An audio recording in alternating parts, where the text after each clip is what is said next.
अष्टावक्र गीता अध्याय 1। राजा जनक, ज्ञान कैसे प्राप्त किया जाए, मोक्ष कैसे पाया जाए और वैराग्य कैसे प्राप्त किया जाए? हे स्वामी, मुझे यह बताइए। अष्टावक्र, यदि तुम मोक्ष की कामना करते हो पुत्र, तो विषयों को विष के समान समझो। सहनशीलता, ईमानदारी, करुणा, संतोष और सत्य का अभ्यास करो। तुम पृथ्वी, जल, अग्नि, वायु या आकाश किसी तत्व से नहीं बने हो। मुक्त होने के लिए अपने को केवल चैतन्य, इन सब का साक्षी जानो। यदि तुम शुद्ध चैतन्य में स्थित हो सको, शरीर से अलिप्त होकर, तो इसी क्षण तुम प्रसन्न, शांत और बंधन मुक्त हो जाओगे। तुम ब्राह्मण या किसी अन्य वर्ण के नहीं हो, तुम किसी भी आश्रम में नहीं हो, और न ही तुम वह हो जो इंद्रियों से जाना जा सके।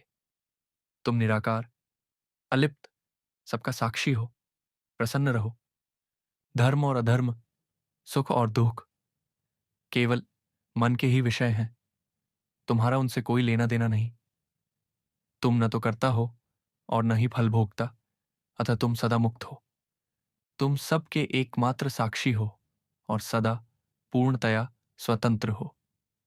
तुम्हारे बंधन का कारण यही है कि तुम साक्षी को अपने से भिन्न समझते हो। तुम अहंकार रूपी काले सर्प से डसे गए हो। मैं करता हूं, यही भाव। मैं करता नहीं हूं, यह श्रद्धा रूपी अमृत पियो और प्रसन्न रहो। मैं केवल एक शुद्ध चैतन्य हूं। इस समझ की अग्नि से अज्ञान के जंगल को भस्म कर दो और दुखों से मुक्त होकर प्रसन्न रहो। वही आनंद जिसमें यह सब कुछ प्रकट होता है और कल्पना मात्र है, जैसे रस्सी में सर्प का भ्रम, वही परमानंद और चैतन्य तुम हो। प्रसन्न रहो। जो अपने को मुक्त मानता है वह मुक्त है, और जो अपने को बंधन में मानता है वह बंधन में है। यहां यह कहावत सच है, जैसा सोचो वैसा बनो। स्वयं में एक पूर्ण, मुक्त, निष्क्रिय चैतन्य जानो। सर्वव्यापक साक्षी, अलिप्त, निस्पृह और शांत। यह भ्रम है कि तुम संसार में लिप्त हो। स्वयं को अचल चैतन्य के रूप में ध्यान करो, द्वैत से रहित। यह भूल त्याग कर कि तुम प्रतिबिंबित आत्मा, अहम हो या कोई बाह्य या आंतरिक वस्तु हो। तुम लंबे समय से शरीर की पहचान के जाल में फंसे हो। मैं शुद्ध चैतन्य हूं, इस ज्ञान की तलवार से इसे काट दो और प्रसन्न रहो पुत्र। तुम वास्तव में अलिप्त, निष्क्रिय, आत्म प्रकाशमान और पहले से ही निर्मल हो। तुम्हारे बंधन का कारण यह है कि तुम साधना कर रहे हो। तुम इस ब्रह्मांड में व्याप्त हो और यह ब्रह्मांड तुम पर आरोपित है। तुम्हारा स्वभाव शुद्ध चैतन्य है। मन की क्षुद्रता में मत गिरो। तुम अचर और अपरिवर्तनीय हो, गहन, बुद्धिमान और स्थिर हो। इसलिए केवल शुद्ध चैतन्य में स्थित रहो। जो रूप में दिखाई देता है उसे मिथ्या जानो, और जो निराकार है उसे अपरिवर्तनीय जानो। इस उपदेश से तुम पुनर्जन्म से मुक्त हो जाओगे। जैसे दर्पण अपने प्रतिबिंबों के भीतर और बाहर एक साथ विद्यमान होता है, वैसे ही परमात्मा सब में और इस शरीर से परे है। जैसे एक ही आकाश घट के भीतर और बाहर विद्यमान होता है, वैसे ही अपरिवर्तनीय और सर्वव्यापक आत्मा सभी प्राणियों और वस्तुओं में विद्यमान है। अध्याय 2। आत्म साक्षात्कार का आनंद। जनक ने कहा, अब मैं निष्कलंक और शांत हूं, चेतना से परे केवल साक्षी।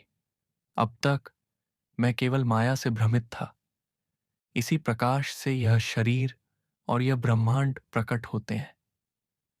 मैं सब कुछ हूं या फिर कुछ भी नहीं हूं। जब यह जाना कि न तो शरीर है न ब्रह्मांड, तब कृपा से आत्मा प्रकट हो गई। जैसे लहरें, झाग और बुलबुले जल से भिन्न नहीं होते, वैसे ही आत्मा से उत्पन्न यह ब्रह्मांड आत्मा से भिन्न नहीं है। यदि कपड़े को ध्यान से देखो तो केवल धागे ही दिखाई देते हैं। यदि सृष्टि को ध्यान से देखो तो केवल आत्मा ही है। जैसे गन्ने के रस में मिठास व्याप्त होती है, वैसे ही मैं सृष्टि का सार हूं। जब आत्मा को नहीं देखा जाता तो संसार ठोस प्रतीत होता है। जब आत्मा को देखा जाता है, संसार लुप्त हो जाता है। रस्सी सर्प नहीं है, पर वैसा दिख सकती है। मैं प्रकाश से भिन्न नहीं हूं। ब्रह्मांड मेरी दृष्टि में प्रकट होता है। यह ब्रह्मांड मृग तृष्णा है जो मुझ में प्रकट होती है। जैसे सीप में चांदी, रस्सी में सर्प, मरुभूमि पर जल। जैसे घड़ा फिर से मिट्टी बन जाता है, लहर जल में विलीन होती है, कंगन फिर से सोना बन जाता है, वैसे ही ब्रह्मांड मुझ में लौट आता है। मैं वास्तव में अद्भुत हूं, उपासना से परे। मैं न कभी नष्ट हो सकता हूं, न मर सकता हूं। चाहे भगवान और समस्त ब्रह्मांड नष्ट हो जाए, मैं वास्तव में अद्भुत हूं, उपासना से परे। भले ही मेरे पास शरीर हो, मैं एक ही हूं। मैं ना आता हूं, न जाता हूं, मैं हर जगह एक साथ हूं। मैं वास्तव में अद्भुत हूं, उपासना से परे। मैं अपनी शक्तियों से चकित हूं। ब्रह्मांड मुझ में प्रकट होता है, पर मैं उसे स्पर्श नहीं करता। मैं वास्तव में अद्भुत हूं, उपासना से परे। मैं ही वह सब कुछ हूं जो सोचा या कहा गया है, फिर भी मैं कुछ नहीं हूं। वास्तविकता में ज्ञान, ज्ञाता और ध्येय कुछ भी अस्तित्व में नहीं है। मैं पारदर्शी आत्मा हूं, जिसमें अज्ञान के कारण ये सब प्रकट होते हैं। एक को देखकर अनेक मान लेना, यही सब दुखों का कारण है। इसका एकमात्र उपाय यही है कि यह जान लिया जाए कि जो दिखाई दे रहा है वह है ही नहीं। मैं एक हूं, जागरूक, आनंदमय, निष्कलंक। मैं असीम चेतना हूं। सीमाएं केवल कल्पना में हैं। इस पर विचार करके मैं परमात्मा में स्थित रहता हूं। मैं न मुक्त हूं, न बंधन में। ऐसे भ्रम अब विश्वास से गिर चुके हैं। हालांकि मैं सृष्टि को अपने में धारण करता हूं, फिर भी उसमें कोई ठोसता नहीं है। यह निश्चित जान लेने के बाद कि यह ब्रह्मांड और शरीर निराकार और निरर्थक हैं, मैं केवल चेतना के रूप में प्रकट हूं। यहां कल्पना की कोई जगह नहीं है। शरीर केवल कल्पना में है, जैसे स्वर्ग और नरक, बंधन और मुक्ति, भय। क्या ये सब मेरे लिए कोई अर्थ रखते हैं? मैं जो शुद्ध चैतन्य हूं, मैं न किसी भिन्नता को देखता हूं, न कोई पृथकता। यह सारा बहुलता एक ही निराकार मरुस्थल के समान प्रतीत होती है। मैं किससे चिपकूं? मैं शरीर नहीं हूं। मेरा कोई शरीर नहीं है। मैं चेतना हूं, व्यक्ति नहीं। जीवन की प्यास ने मुझे जीवन की माया में बांध दिया। अपने ही असीम सागर में मेरे मन की वायु से जगत की लहरें उठती हैं। पर जब वह वायु शांत हो जाती है, तब व्यक्ति रूपी नौका उस असीम सागर में समा जाती है, ब्रह्मांड के साथ, जिसे वह अपने साथ ढो रही थी। और यह कितना अद्भुत है! मेरे असीम सागर में प्राणी रूपी लहरें उठती हैं, टकराती हैं, कुछ समय तक खेलती हैं, फिर अपने स्वभाव अनुसार लुप्त हो जाती हैं। अध्याय 3, आत्म साक्षात्कार की परीक्षा। अष्टावक्र ने कहा, जब तुमने स्वयं को एकमात्र, शांत और अविनाशी जान लिया है, तब धन की इच्छा क्यों रखते हो? जैसे सीप में चांदी का भ्रम लोभ को जन्म देता है, वैसे ही आत्मा के अज्ञान से माया की इच्छा उत्पन्न होती है। जब तुमने स्वयं को उस रूप में जान लिया है जिसमें संसार की लहरें उठती और गिरती हैं, तब तुम क्यों व्यर्थ में दौड़ रहे हो? जब तुमने स्वयं को शुद्ध चेतना के रूप में जान लिया है जो शब्दों से परे सुंदर है, तब तुम वासना के दास कैसे रह सकते हो? यह आश्चर्य की बात है कि एक मुनि जिसने सब में आत्मा को और आत्मा में सबको जान लिया है, फिर भी स्वामित्व की भावना रखता है। यह भी आश्चर्य है कि जो परम सत्य में स्थित है, जो मुक्ति की ओर अग्रसर है, वह वासना के सामने निर्बल हो जाता है और उसमें लिप्त हो जाता है। यह भी आश्चर्य है कि जो वासना को ज्ञान का शत्रु मानता है, वह व्यक्ति जो मृत्यु के निकट है, फिर भी इंद्रिय सुख की इच्छा करता है। यह भी आश्चर्य है कि जो इस लोक और परलोक से अलिप्त है, जो क्षणिक और शाश्वत में भेद करना जानता है, जो मुक्ति की इच्छा करता है, वह शरीर के विलय से क्यों डरता है? चाहे प्रशंसा मिले या अपमान, शांत मुनि आत्मा में ही स्थित रहता है। न उसे प्रसन्नता होती है, न क्रोध आता है। एक महात्मा अपने शरीर की क्रियाओं को ऐसे देखता है जैसे वे किसी और की हों। प्रशंसा या निंदा उसे कैसे प्रभावित कर सकती है?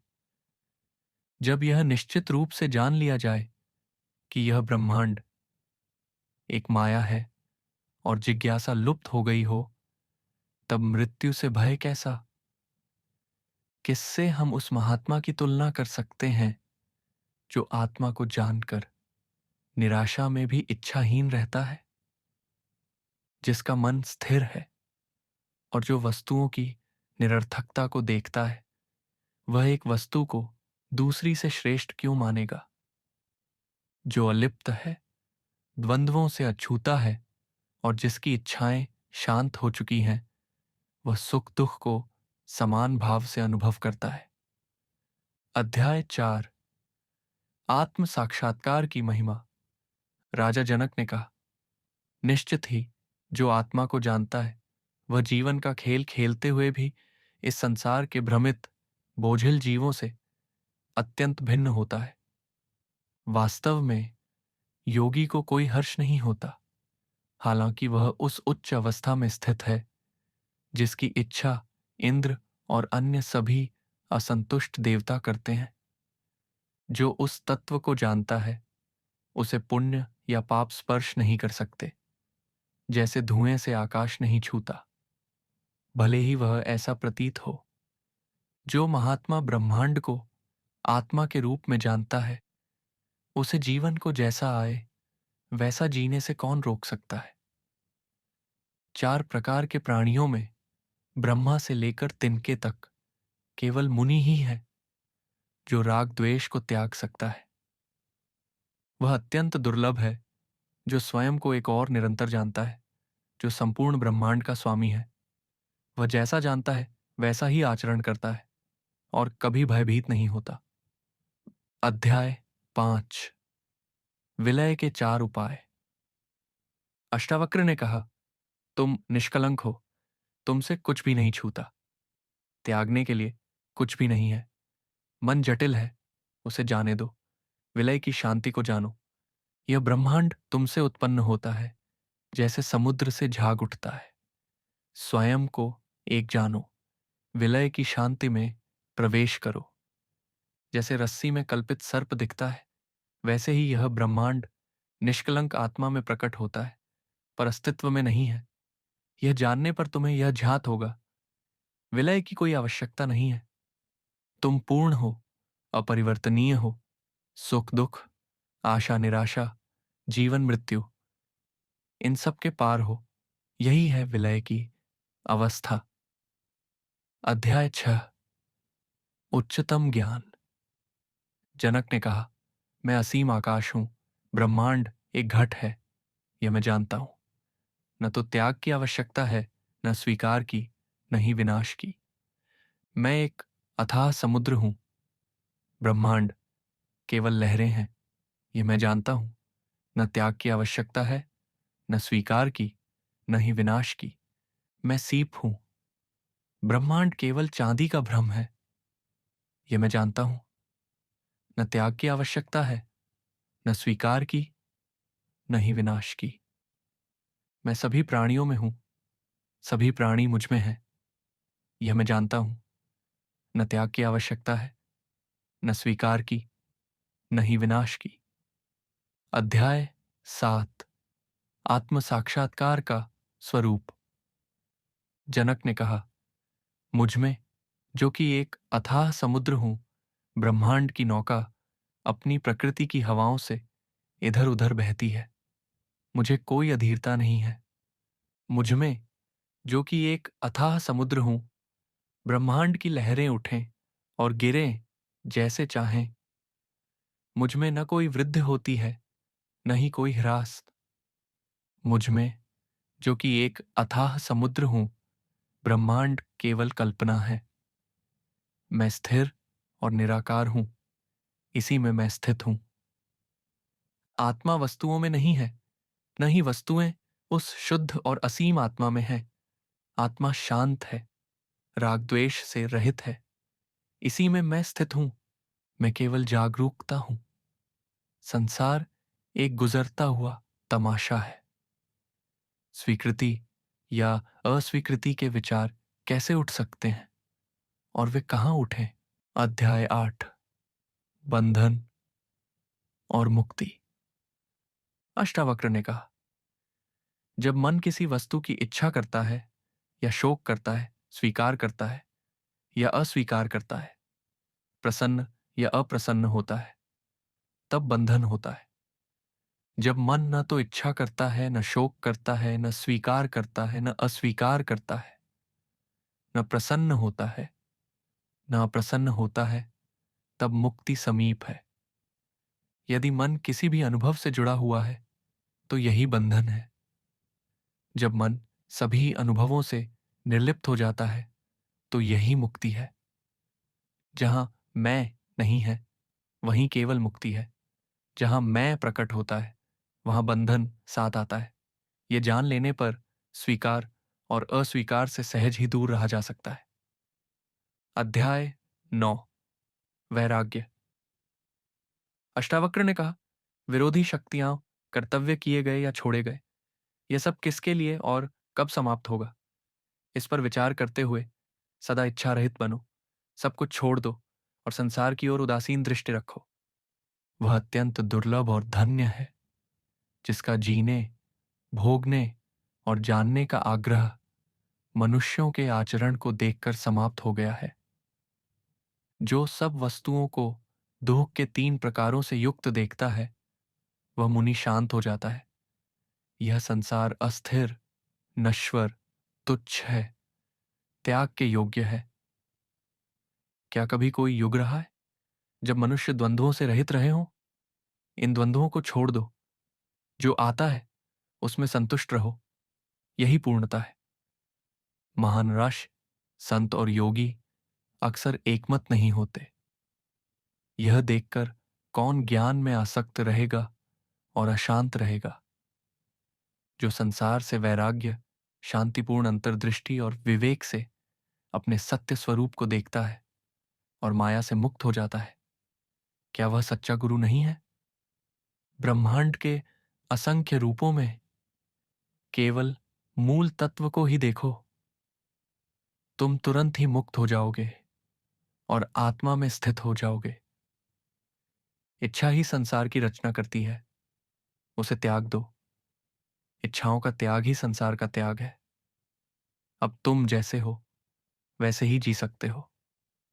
अध्याय 10। इच्छा का त्याग। अष्टावक्र ने कहा, इच्छा को त्याग दो, यह शत्रु है। संपत्ति को त्याग दो, जो छल और अच्छे कर्मों से उत्पन्न होती है। उदासीन बनो। मित्रों, भूमि, धन, घर, पत्नी, उपहारों और सारे प्रतीत होने वाले सौभाग्य को एक क्षणिक स्वप्न की भांति देखो। 3 से 5 दिन का मेला। जहां इच्छा है वहां संसार है। वैराग्य में दृढ़ हो जाओ, इच्छा रहित बनो, प्रसन्न रहो। बंधन और इच्छा एक ही है। इच्छा को नष्ट करो और मुक्त हो जाओ।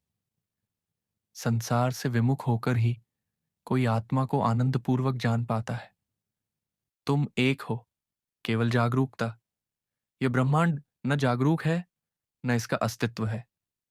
यहां तक कि अज्ञान भी असत्य है। अब जानने के लिए कुछ शेष नहीं है। तुम राज्य, पुत्र, पत्नी, शरीर, सुख, इनसे जन्म जन्मांतरों से जुड़े रहे हो। फिर भी अब ये सब सदा के लिए खो चुके हैं। समृद्ध, सुख, पुण्य कर्म, बस बहुत हुआ। इस संसार रूपी उदास जंगल में मन को कहीं विश्राम नहीं मिलता। कितने जन्मों तक तुमने शरीर, मन और वाणी से कठिन और कष्टदायक परिश्रम किया है।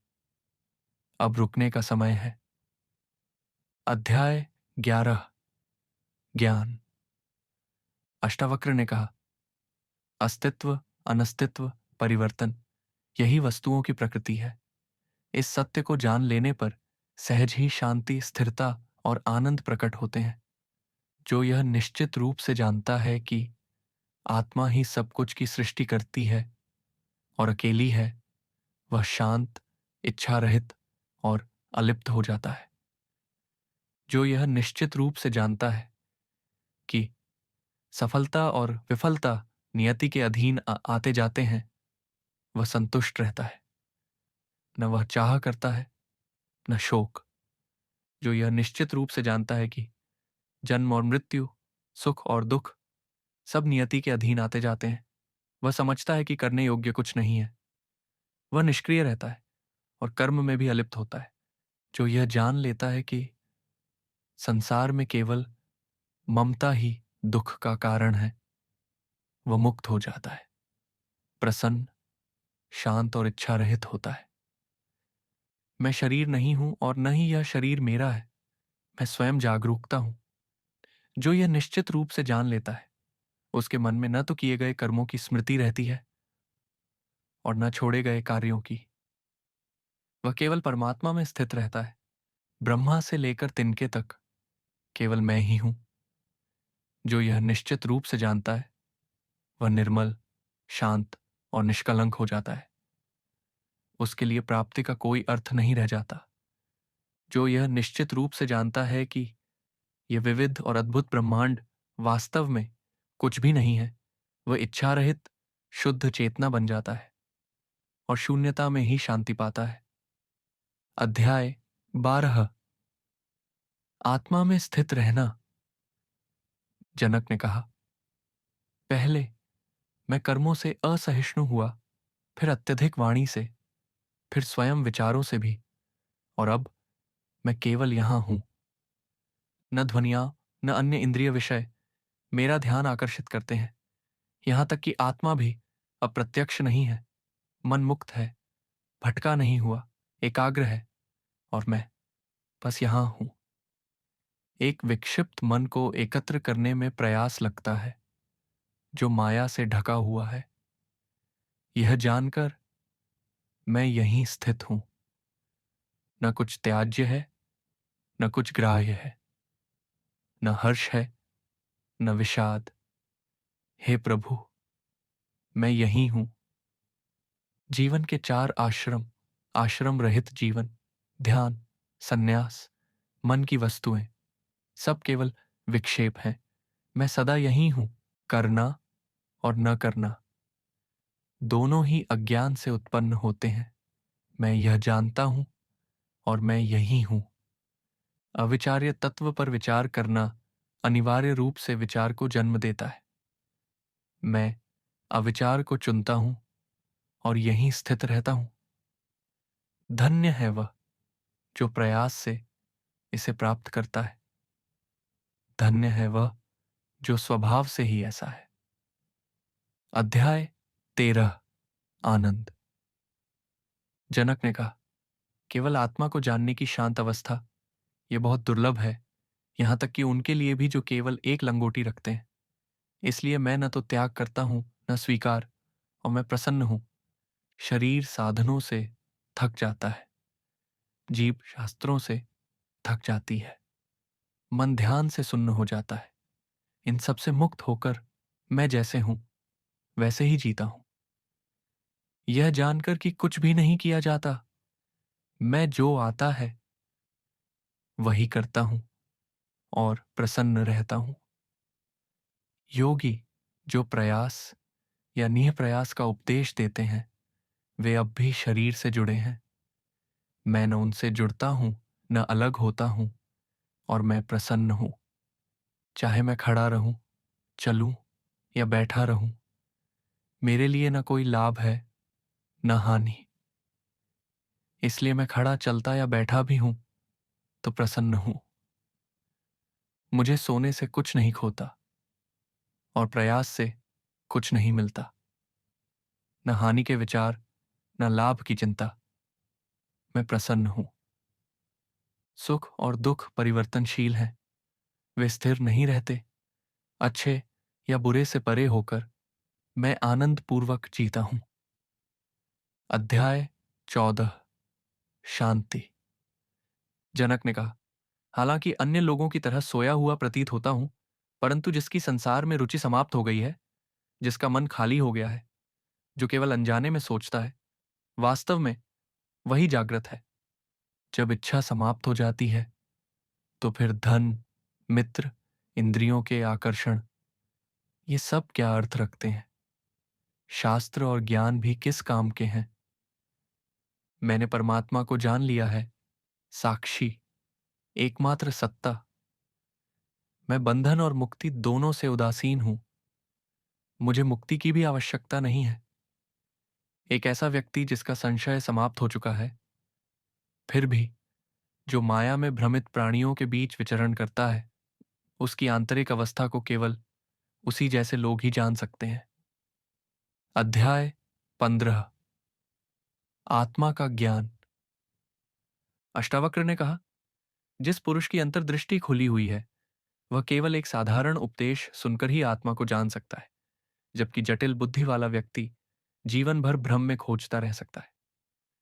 संसार की वस्तुओं से विरक्ति यही मुक्ति है, और संसार की वस्तुओं से आसक्ति यही बंधन का दुहक है। यह सत्य है। अब जो तुम्हें उचित लगे करो। इस सत्य ज्ञान के प्रभाव से एक वाचाल, ज्ञानी और कर्मशील पुरुष भी मौन, रिक्त और निष्क्रिय हो जाता है।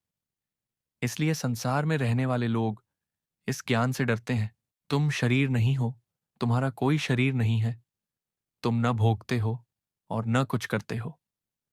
तुम केवल चेतना हो, अहर्निश, साक्षी। तुम मुक्त हो, प्रसन्न होकर जाओ। राग और द्वेष ये मन के गुण हैं। तुम मन नहीं हो, तुम स्वयं चेतना हो, अपरिवर्तनीय, अखंड, मुक्त। प्रसन्न होकर जाओ। सभी में आत्मा को और आत्मा में सभी को जानो। स्वयं की पहचान और मेरा के भाव से मुक्त हो जाओ। प्रसन्न रहो। तुम वही हो जिसमें यह ब्रह्मांड ऐसे प्रकट होता है जैसे समुद्र में लहरें। तुम स्वयं चेतना हो, चिंता करने की आवश्यकता नहीं। विश्वास रखो पुत्र, विश्वास रखो। तुम केवल जागरूकता हो, आत्मा एकमात्र। तुम प्रकृति के स्वामी हो। शरीर भौतिक तत्वों से बना है। यह आता है, ठहरता है और चला जाता है, पर आत्मा न आती है न जाती है, फिर भी बनी रहती है। तो तुम शरीर के लिए क्यों शोक करते हो? यदि यह शरीर सृष्टि के अंत तक टिका रहे या आज ही नष्ट हो जाए, तुम्हारे लिए क्या हानि या लाभ है? तुम जो स्वयं जागरूकता हो, ब्रह्मांड की लहरें जैसे चाहें उठें और गिरें, तुम्हें कोई लाभ या हानि नहीं है। तुम स्वयं वह महासागर हो। तुम चेतना का ही सार हो। यह जगत तुम ही हो। तो यह कौन सोचता है कि वह इसे स्वीकार कर सकता है या अस्वीकार कर सकता है? और वह खड़ा कहाँ है? तुम जो एकमात्र हो, निर्मल, स्थिर, जागरूकता, तुमसे जन्म, कर्म, या पृथक व्यक्ति कैसे उत्पन्न हो सकता है? जो कुछ भी तुम देखते हो वह तुम ही हो, और केवल तुम। जैसे कंगन, बाजूबंद और पायल, जो कुछ भी है वे केवल सोना ही है। मैं वही हूं, आत्मा, या मैं यह नहीं हूं, इन जैसे भेदों को छोड़ दो। सब कुछ आत्मा ही समझो, इच्छा रहित बनो, प्रसन्न रहो। तुम्हारा अज्ञान ही ब्रह्मांड की सृष्टि करता है। वास्तविकता में केवल एक ही सत्ता है। तुमसे अलग न कोई व्यक्ति है, न कोई ईश्वर, जो यह निश्चित रूप से जानता है कि यह ब्रह्मांड केवल एक भ्रांति है, एक कुछ नहीं। वह इच्छा रहित शुद्ध चेतना बन जाता है और शून्यता में शांति पाता है। अस्तित्व के इस महासागर में केवल एक ही सत्ता है, जो थी, है और सदा रहेगी। तुम न बंधे हो, न मुक्त। संतुष्ट रहो, प्रसन्न रहो। मन को हाँ या ना के विचारों से मत उलझाओ। तुम शुद्ध चेतना हो, शांत रहो और आत्मा के आनंद में स्थित रहो। पूर्ण रूप से सभी विचारों का त्याग कर दो। मन और हृदय में कुछ न धारण करो। तुम सदा से मुक्त आत्मा हो। विचार करने से तुम्हें क्या लाभ? अध्याय 16, विशेष उपदेश। अष्टावक्र ने कहा, तुम शास्त्रों का पाठ और विचार करते रहो, पर जब तक तुम सब कुछ छोड़ नहीं देते तब तक सत्य को कभी नहीं जान पाओगे। तुम आनंद लो, कर्म करो, ध्यान करो, फिर भी तुम्हारा हृदय उस परम तत्व के लिए तड़पेगा जो समस्त अनुभवों से परे है और जिसमें सारी इच्छाएं विलीन हो जाती हैं। हर कोई दुखी है क्योंकि वह लगातार प्रयास करता रहता है, परंतु कोई इस सत्य को नहीं समझता। एक पका हुआ मन केवल इस एक उपदेश को सुनकर मुक्त हो सकता है। संपूर्ण आलसी, जिसे पलक झपकाना भी कष्ट कर लगता है, वही वास्तव में सुखी होता है, और वही एकमात्र है। जब मन यह पूर्ण हुआ और यह अभी बाकी है, इन विरोधों से मुक्त हो जाता है, तब व्यक्ति पुण्य, धन, भोग और मुक्ति, इन सब से उदासीन हो जाता है। जो इंद्रिय विषयों से घृणा करता है वह उन्हें त्यागता है। जो उनकी कामना करता है वह उनमें फंस जाता है। पर जो न तो घृणा करता है न इच्छा, वह न लिप्त है न आसक्त। जब तक इच्छा है, जो कि विवेक के अभाव का प्रतीक है, तब तक आसक्ति और अनासक्ति बने रहेंगे। यही संसार का कारण है। इंद्रिय भोग आसक्ति को जन्म देता है, घृणा त्याग को जन्म देती है। पर जैसे एक बालक मुनि इन दोनों से मुक्त होता है और एक बालक की तरह जीवन जीता है, जो संसार से जुड़ा हुआ है वह सोचता है कि इसका त्याग कर देने से उसे सुख मिलेगा। पर जो किसी से जुड़ा नहीं है वह संसार में भी रहते हुए दुखी नहीं होता। जो यह कहता है कि मुक्ति उसकी है, अर्थात किसी व्यक्ति की उपलब्धि है, वह न तो ज्ञानी है न साधक। वह अपने ही दुख में डूबा रहता है। चाहे स्वयं शिव, विष्णु या ब्रह्मा भी तुम्हें उपदेश दें, यदि तुम पूर्णतः शून्य नहीं हो जाते तो आत्मा को कभी नहीं जान सकोगे। अध्याय 17, सच्चा ज्ञानी। अष्टावक्र ने कहा, वह ज्ञान को प्राप्त कर चुका है और योग का फल पा चुका है, जो संतुष्ट है, आसक्तियों से शुद्ध हो चुका है और एकांत में सहज रहता है। जो आत्मा को जानता है वह संसार में कभी दुखी नहीं होता, क्योंकि संपूर्ण ब्रह्मांड से केवल वही परिपूर्ण है। नियम के पत्ते हाथी को नहीं भाते, जो साल की पत्तियों में आनंद लेता है। उसी प्रकार इंद्रिय विषय आत्मा में स्थित व्यक्ति को आकर्षित नहीं करते। दुर्लभ है वह जो न तो भूतकाल के भोगों में रस लेता है और न ही भविष्य के सुखों की आकांक्षा करता है। भोग की इच्छा रखने वाले और मुक्ति की इच्छा रखने वाले दोनों संसार में सामान्य हैं।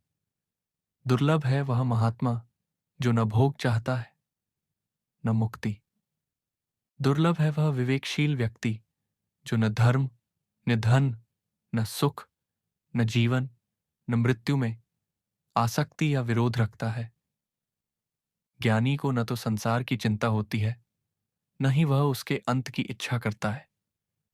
वह जो भी प्राप्त होता है उसमें आनंदित रहता है। वह धन्य है। आत्मा को जानकर मन शून्य और शांत हो जाता है। मुनि प्रसन्न रहता है, देखते सुनते स्पर्श करते सूंघते खाते हुए। जिसके लिए संसार रूपी समुद्र सूख चुका है, उसके लिए न आसक्ति है न अनासक्ति। उसकी दृष्टि शून्य है, इंद्रियां स्थिर हैं और उसके कर्मों का कोई उद्देश्य नहीं होता। मुनि न तो सो रहा है न जाग रहा है, न वह आंखें बंद करता है न खोलता है। इस प्रकार मुक्त आत्मा के लिए हर स्थान और हर स्थिति केवल यही है। मुक्त आत्मा केवल आत्मा में ही स्थित होता है और उसके हृदय में कोई कलुष नहीं होता। वह सदा और सर्वत्र इच्छा रहित रहता है। देखते सुनते स्पर्श करते सूंघते खाते लेते बोलते चलते हुए महात्मा न तो कोई प्रयास करता है और न निःप्रयास रहता है। वह वास्तव में मुक्त है। मुक्त आत्मा न प्रशंसा करता है न निंदा करता है, न देता है न लेता है, न प्रसन्न होता है न क्रोधित। वह सर्वत्र अलिप्त और मुक्त रहता है। महात्मा न तो किसी वासना युक्त स्त्री की उपस्थिति में विचलित होता है और न ही मृत्यु के समीप आने पर। वह वास्तव में मुक्त होता है। मुनि के लिए सुख दुख पुरुष स्त्री विपत्ति और सफलता सब समान है। सब कुछ उसे एक जैसा ही प्रतीत होता है। मुनि में न हिंसा होती है न करुणा न अहंकार न नम्रता न चिंता न आश्चर्य। उसका सांसारिक जीवन समाप्त हो गया है। वह अपने व्यक्तित्व से परे चला गया है। मुक्त आत्मा अनुभवों से न तो भागता है न उन्हें चाहता है। जो आता है और जो नहीं आता दोनों में वह आनंद पाता है। मुनि विचार और निर्विचार की स्थितियों से भ्रमित नहीं होता। उसका मन रिक्त है। उसका निवास स्थान परमात्मा है। चाहे वह कोई कर्म कर रहा हो, ज्ञानी व्यक्ति कर्म नहीं करता। उसकी सभी इच्छाएं शांत हो चुकी हैं। वह मैं और मेरा के विचारों से मुक्त है और उसे यह पूर्ण विश्वास है कि कुछ भी अस्तित्व में नहीं है। मुनि मुक्त है। उसका खाली मन अब भ्रांति स्वप्न या जड़ता की कल्पनाएं नहीं करता। यह अवस्था वाणी से परे है। अध्याय 18 शांति। अष्टावक्र ने कहा, उसकी स्तुति करो जो स्वयं आनंद स्वरूप है, जिसकी प्रकृति ही स्थिरता और प्रकाश है और जो अपने जानने मात्र से इस जगत को स्वप्न के समान प्रकट करता है। कोई संसार के समस्त सुखों का उपभोग कर ले, फिर भी जब तक वह उन्हें त्याग नहीं देता वह कभी सुखी नहीं हो सकता। जिसका अंतःकरण कर्तव्य के सूर्य से झुलस गया हो वह कब तक सुखी हो सकता है, जब तक परम शांति की मूसलाधार वर्षा उसे शीतल न कर दे। यह ब्रह्मांड केवल चेतना में एक विचार है। वास्तव में यह कुछ भी नहीं है।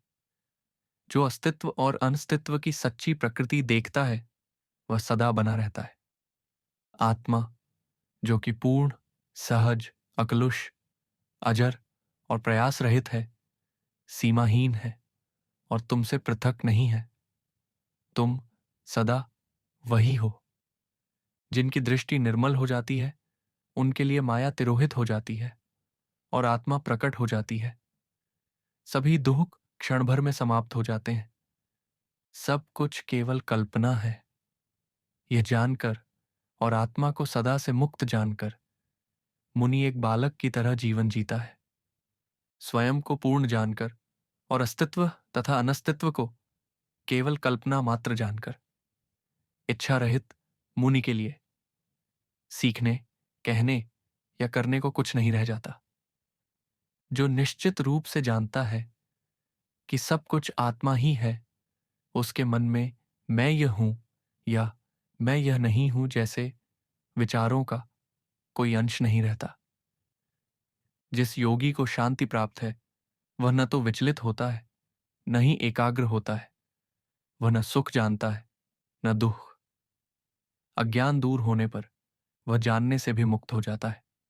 स्वर्ग हो या दरिद्रता, लाभ हो या हानि, समाज हो या एकांत, जिस योगी की शर्तें समाप्त हो चुकी हैं, उसके लिए कोई अंतर नहीं है। धार्मिक पुण्य, इंद्रिय सुख, सांसारिक समृद्धि, यहां तक कि यह और वह के बीच भेद भी उन योगियों के लिए कोई अर्थ नहीं रखते जो मैं करता हूं और मैं नहीं करता जैसे द्वंद्वों से मुक्त है।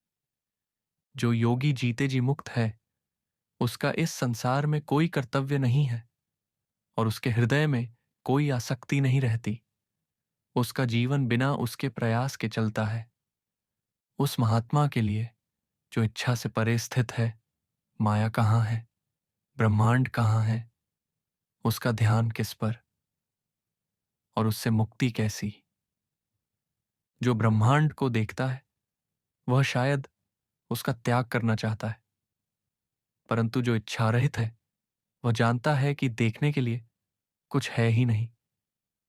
जिसने ब्रह्मा को देखा है, वह सोचता है मैं ब्रह्मा हूं, परंतु जो सभी विचारों से पार चला गया है, वह क्या सोच सकता है। वह आत्मा के सिवा कुछ नहीं जानता। जो अपने विक्षेप को देखता है, वह आत्मनियंत्रण प्राप्त करता है, परंतु महात्मा विक्षिप्त नहीं होता।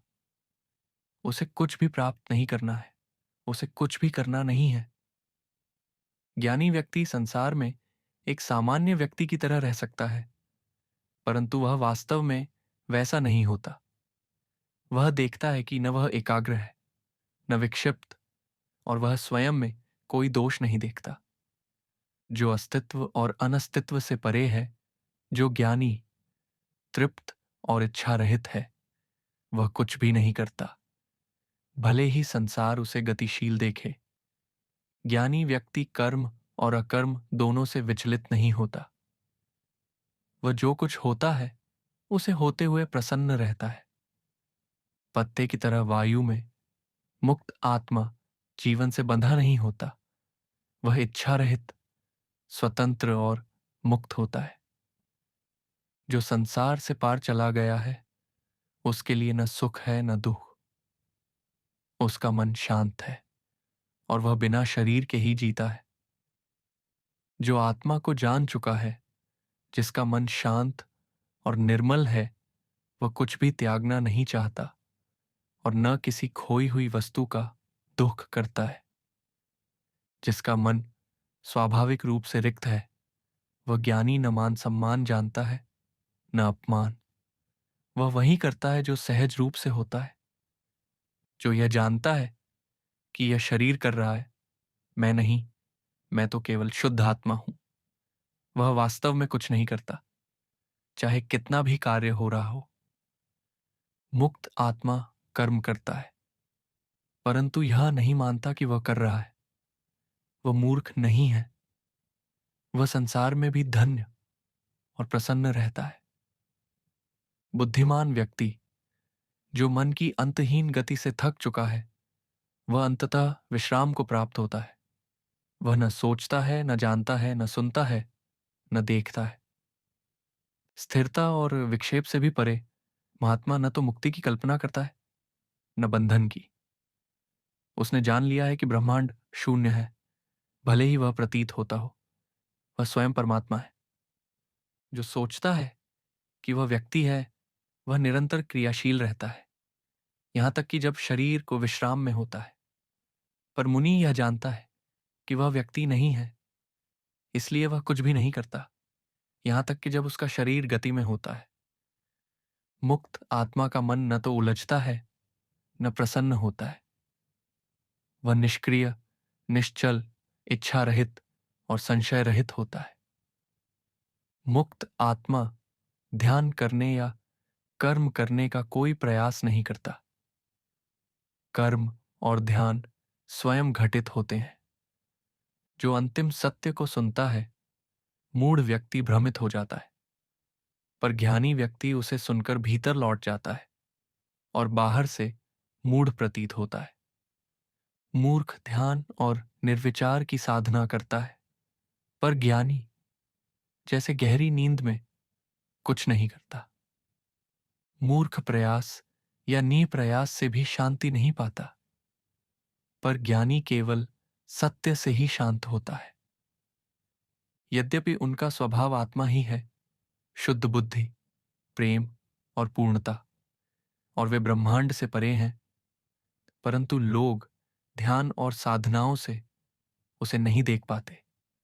जो मूर्ख है वह अपनी दोहराई गई साधनाओं से कभी मुक्त नहीं हो सकता। धन्य है वह जो केवल सरल समझ से ही कालातीत मुक्ति में प्रवेश कर लेता है। जो ईश्वर को जानना चाहता है वह अज्ञानी है और वह कभी वह नहीं बन सकता। ज्ञानी वही है क्योंकि वह इच्छा रहित है और कुछ नहीं जानता। जो स्थिर नहीं रह सकता और मुक्ति के लिए व्याकुल है, वह अज्ञानी है और माया को बनाए रखता है। ज्ञानी जानता है कि संसार ही सारे दुखों का मूल है और वह इसे जड़ से काट देता है। मूर्ख सोचता है कि मन को नियंत्रित करके ही शांति पाई जा सकती है। वह इसे कभी प्राप्त नहीं करता। ज्ञानी सत्य को जानता है और वह स्वयं शांति होता है। जो सोचता है कि ज्ञान वस्तुओं और विचारों में है, वह आत्मज्ञान कैसे प्राप्त करेगा?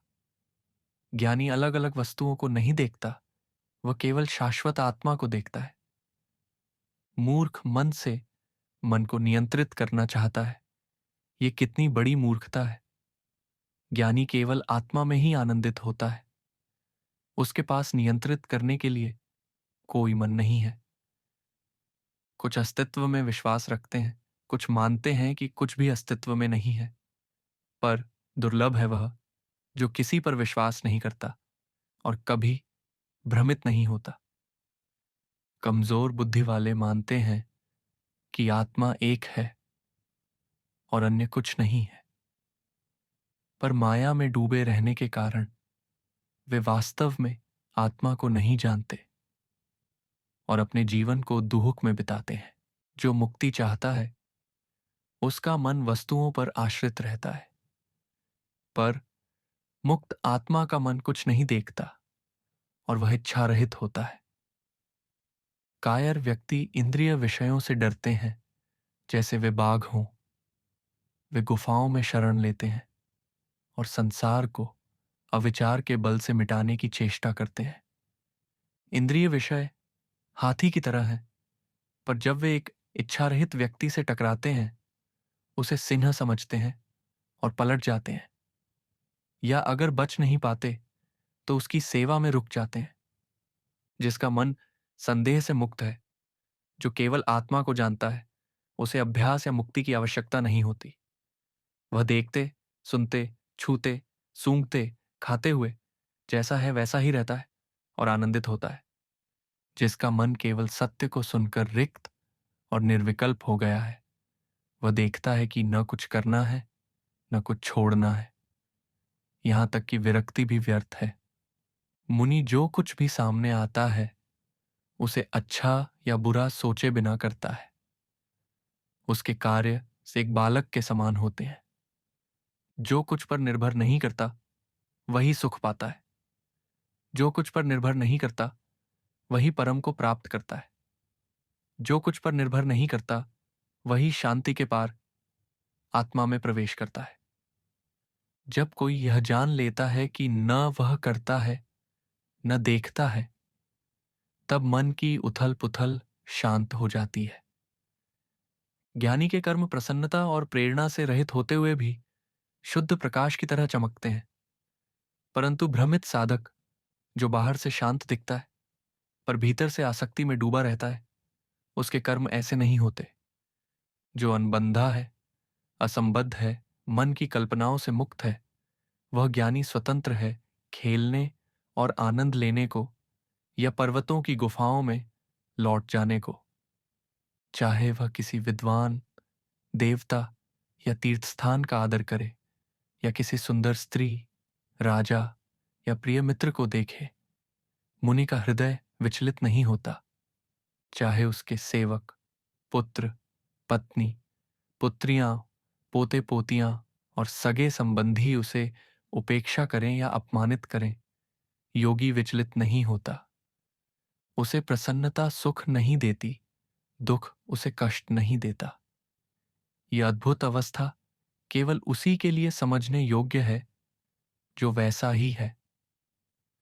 कर्तव्य में विश्वास ही संसार रचता है जिसमें वह किया जाता है, पर ज्ञानी स्वयं को निराकार, कालातीत, सर्वव्यापक, निष्कलंक जानता है और इसलिए कर्तव्य और संसार से पार चला जाता है।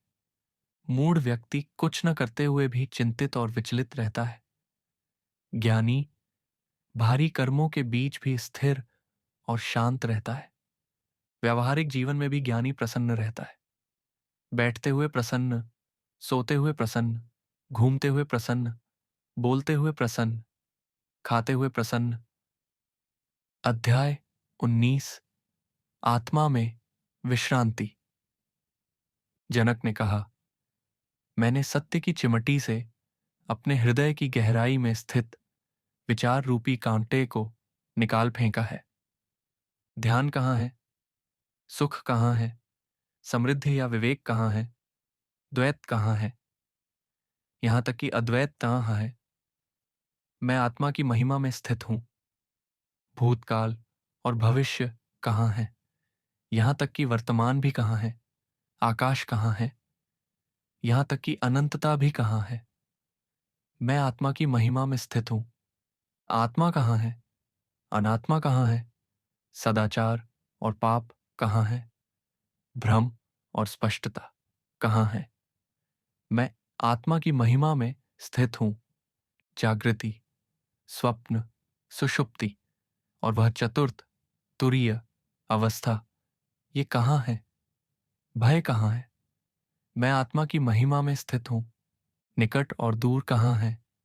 भीतर और बाहर कहाँ है? स्थूल और सूक्ष्म कहाँ है? मैं आत्मा की महिमा में स्थित हूं। जीवन और मृत्यु कहाँ है? संसार और सांसारिक संबंध कहाँ है? विक्षेप और स्थिरता कहाँ है? मैं आत्मा की महिमा में स्थित हूं। जीवन के 4 पुरुषार्थों धर्म, अर्थ, काम, मोक्ष पर बात करने की कोई आवश्यकता नहीं। योग के बारे में कहना व्यर्थ है। यहां तक कि सत्य की भी चर्चा निरर्थक है। मैं केवल आत्मा में ही विश्राम करता हूं। अध्याय 20 जीवन मुक्ति। जनक ने कहा, पंचमहाभूत, पृथ्वी, जल, अग्नि, वायु, आकाश कहाँ है? शरीर, इंद्रियां, मन, ये कहाँ है?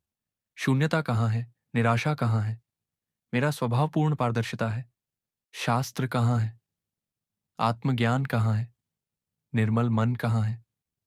संतोष और इच्छाओं से मुक्ति कहाँ है? मैं द्वैत रहित हूं। ज्ञान और अज्ञान कहाँ है? मैं कहाँ है? यह कहाँ है? मेरा कहाँ है? बंधन और मुक्ति कहाँ है? आत्मा निराकार है। कर्मों का उदय कहाँ है? जीवन मुक्ति और मृत्यु के बाद की मुक्ति कहाँ है? केवल एक ही सत्ता है। कर्ता या भोक्ता कहाँ है? विचारों का उद्गम और अंत कहाँ है? प्रत्यक्ष और परोक्ष ज्ञान कहाँ है? यहां कोई व्यक्ति नहीं है। संसार कहाँ है? मुक्ति की खोज करने वाला साधक कहाँ है? ध्यान में स्थित व्यक्ति कहाँ है? ज्ञानी कहाँ है? बंधन में पड़ा जीव कहाँ है? मुक्त आत्मा कहाँ है? मेरा स्वभाव एकत्व है। सृष्टि और प्रलय कहाँ है? साधन और सिद्ध कहाँ है? साधक कहाँ है? सिद्ध कहाँ है? मैं केवल एक हूं। जाता कहाँ है? ज्ञान कहाँ है? ध्येय या ज्ञान स्वयं कहाँ है? कुछ भी कहाँ है? और कुछ नहीं भी कहाँ है। मैं शुद्ध जागरूकता हूं। विक्षेप, एकाग्रता, ज्ञान या भ्रांति कहाँ है? सुख या दुख कहाँ है? मैं शांति ही हूं। सापेक्ष संसार कहाँ है? परम ब्रह्म कहाँ है? सुख या दुख कहाँ है? मैं विचार रहित हूं। माया कहाँ है? अस्तित्व कहाँ है? आसक्ति या अनासक्ति कहाँ है? व्यक्ति कहाँ है? ईश्वर कहाँ है? मैं केवल चेतना हूं। क्रिया या अकर्म कहाँ है? मुक्ति या बंधन कहाँ है? मैं कालातीत अखंड हूं। मैं केवल आत्मा हूं। सिद्धांत और शास्त्र कहाँ है? शिष्य और गुरु कहाँ है? जीवन का कोई उद्देश्य कहाँ है? मैं असीम और परिपूर्ण हूं। अस्तित्व या अनस्तित्व कहाँ है? एकत्व या द्वैत कहाँ है? मुझसे कुछ भी प्रकट नहीं होता। अब इससे अधिक और कुछ नहीं कहा जा सकता।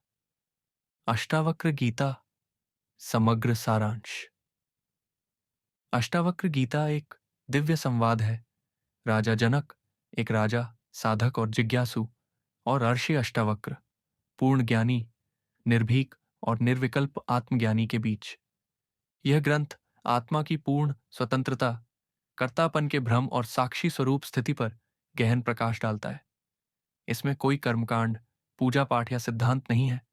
केवल नितांत स्व अनुभव और अज्ञान की जड़ पर प्रहार है। मुख्य शिक्षाएं। तुम शरीर, मन, इंद्रियां, धर्म, जाति या आश्रम नहीं हो। तुम केवल शुद्ध चैतन्य हो। साक्षी, अकर्ता, अभोक्ता। संसार केवल एक भ्रांति है। जैसे रस्सी में सर्प का भ्रम, वैसे ही आत्मा में ब्रह्मांड की कल्पना है। ज्ञान, झ्याता और झेय भी माया है। आत्मा अकेली है, अकर्ता, अज्ञ और अनुभवातीत। बंधन का कारण मैं करता हूं की धारणा है। मैं करता नहीं हूं, यह जानकर ही मुक्ति संभव है। वैराग्य ही पहला और अंतिम साधन है। इच्छा ही संसार है। उसका लोप ही आत्मा में स्थित होना है। कोई भी साधना, योग, तप या त्याग आत्मा को प्राप्त नहीं करा सकते। केवल सहज अनुभव और दृष्टिकोण परिवर्तन ही परम शांति लाते हैं। मुक्त आत्मा न कुछ करता है, न कुछ छोड़ता है। वह जो सामने आता है, उसी में स्थित होकर शांत रहता है। ज्ञानी बाहर से सामान्य लगता है, पर भीतर से पूर्ण विश्रांति में होता है। वह जीवन, मृत्यु, सुख दुख, मान अपमान में संभव रहता है। आत्मा को जान लेने पर कुछ शेष नहीं रहता। न प्रयास, न उद्देश्य, न प्राप्ति। केवल शुद्ध, निराकार, निर्भर अस्तित्व। अंततः तुम ही परमात्मा हो। न साधक हो, न सिद्ध हो, न मुक्त हो, न बंधन में। तुम वही हो जो सदा था, है और रहेगा। यह ग्रंथ किसके लिए है? उसके लिए जो संसार से थक चुका है, जो केवल परम सत्य को जानना चाहता है, बिना किसी आडंबर के। जो ध्यान, योग, साधना, शास्त्र सब कुछ कर चुका है और अब बस आत्मा में विश्रांति चाहता है। अष्टावक्र गीता न ज्ञान का प्रदर्शन है, न भक्ति का भाव, न सिद्धांत का विस्तार। यह है सीधी दृष्टि आत्मा की ओर, जहां कोई साधन नहीं, केवल मौन है। तुम वही हो। अष्टावक्र गीता का यह दिव्य ग्रंथ यहीं पूर्ण होता है।